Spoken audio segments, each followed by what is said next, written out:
so this is what I read in July. So pretty much I only read 4 books in July. So, yay. It's a series, and there's a reason why.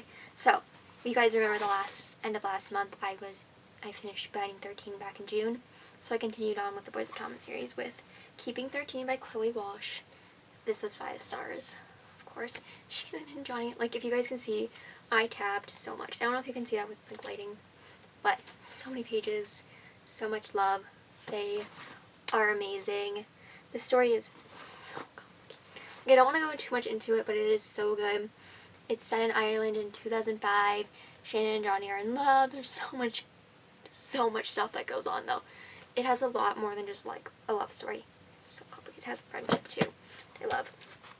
And then Saving and Redeeming 6, both for 5 stars. They're both about Aoife and Joey.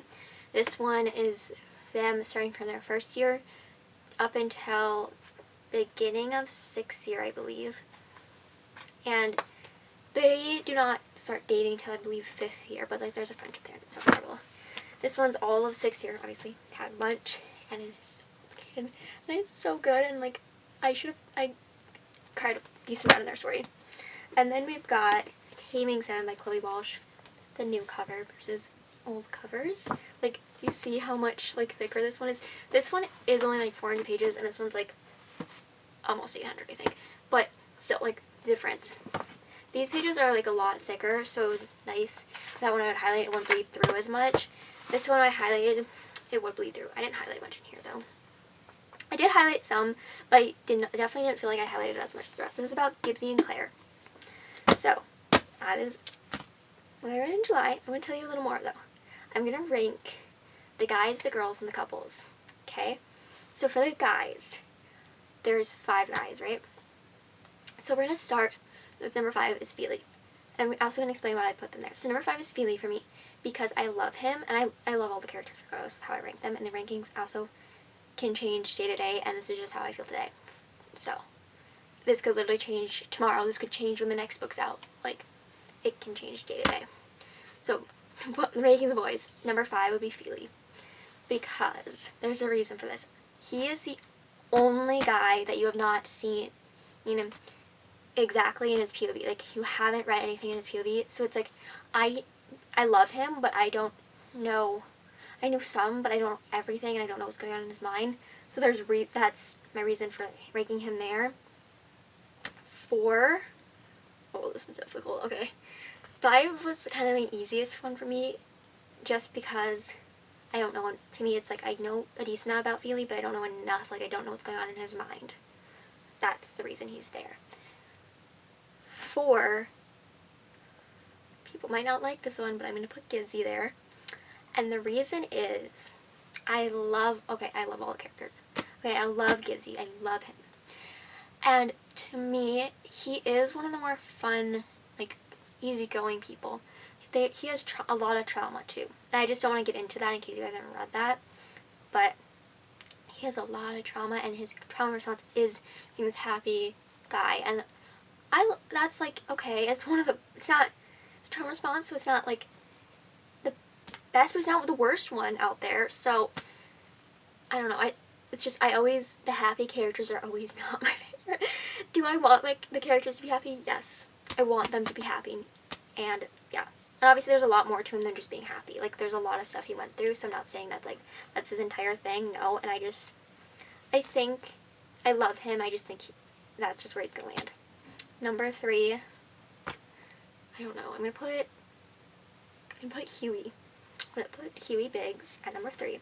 I love him. Okay, I love him so much.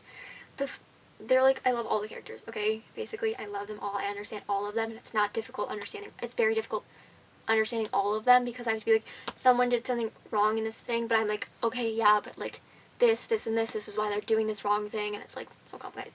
So Huey is number 3 because him and Lizzie are so good together. He's so good for her.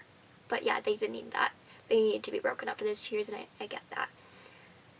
But the fact is, him dating Kate and still being in love with Lizzie is one of my things I'm like, dude, no. And he like loves Kate, and I'm like, dude, why would you date the guy your friend loves? Okay, that's the reason he's there. Number 2. This is difficult. I think I'm gonna put Johnny there, which that is like, what? But like, number 1, you probably can guess by now why. Number 2 is like Johnny, because I love him and he's so good for Shannon. And Releasing 10 did not make me not like him, no. People say sometimes when they read Releasing 10 that they don't like him, but I already knew that he was all about rugby before he met Shannon. And that you kind of see that a little bit in Finding 13, and that's said in all like the books. And it's like, that is what he was all about before that. And I'm like, okay, Releasing 10 did not make me hate him or anything. I was like, oh, chill, whatever. So he was amazing, he was good, and he was so perfect for Shannon, and he helped that family so much. But number 1 had to go to Joey Link, because Joey went through so much stuff. And no matter what he went through, and he was like, and doing these things he shouldn't have, like, weren't, but it was also his response to what was going on. He was helping his siblings out. He loves his siblings. He's pretty much their father, and he loves them so much, and he's there for them, and he's there for Aoife, and that's just, he deserves to be number 1, okay? I also just got a shirt that says I Heart Joey Link, so yes, that one's actually getting washed, so you guys, I would show you that, but yeah, if it wasn't in the wash. And then for the girls, number 5 is Kate. Doesn't mean, okay, Kate is there because I also have not read her POV, and there's just, to me, there's not much about her. Like, we obviously don't see, like, and we see a little bit more of her because she's Aoife's friend, and like saving and redeeming a little bit, not much. And then you see a decent amount of her in Taming, because it's about Claire, who is Hughie's sister. So you see a little bit more about her, and I like her. She's nice. Like, I understand her. Like, she's good. That's until I know a lot more about her. That's where she has to land. And then number 4, I don't know, I'm gonna do Claire. I love Claire, but the way she outed Gibbs's trauma, I was like, what? I get it, you just read that letter and you're like, okay, it was like an argument situation, I'm like, okay, but I still would have been pissed because it is his choice when he wants it revealed. That was what happened to him, and it's just, when he is ready to tell people, he's ready to tell people. Like, wait until he's ready. And that's one of the reasons she was there, but she is good to her friends. She is good to Shannon and Lizzie at times. Her and Lizzie's friendship is not, I don't love it, okay? Because they were also not good. Claire and Lizzie sometimes were not good friends. They were good friends at times, and then they were bad to each other at times. And I'm not saying to put blame on either of them for that. So she and Alan's there for reasons. And then number 3 will be Aoife. I love Aoife. She is a queen, and literally Joey calls her a queen. She's amazing.